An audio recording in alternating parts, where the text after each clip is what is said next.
Hello everyone, সবাই কেমন আছে? আশা করি সবাই অনেক ভালো আছো। আর আমি অনেক অনেক ভালো আছি। হোলির দিন সবাই মিলে বেরিয়ে পড়েছি হোলি খেলতে। সঙ্গে আমাদের প্রিয় হোলি খেলছে কিন্তু, আর ওকে কিন্তু আমরা কেউই আবির দিইনি। কোথা থেকে যে আবির মেখে চলে এসছে, তারপর আমরা সবার বাড়িতে বাড়িতে গিয়ে আবির দিয়ে এসেছি। সঙ্গে আমাদের প্রিয়, দেখো গোটা পাড়া ঘুরে বেরিয়েছে আমাদের সাথে। ও কি যে আনন্দ পাচ্ছে, আমরা যেখানে যাচ্ছি ওখানেই যাচ্ছে, তাও আবার আগে আগে দৌড়ে দৌড়ে আগে আগে যাচ্ছে।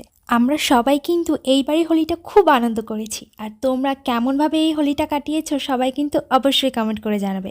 তারপরে এইদিকে আমার বাবাকে দেখো, পুরো টিয়া পাখি সেজে এসেছে। হোলি তো খেলা হলো, চলো এখন নাচানাচি করা যাক।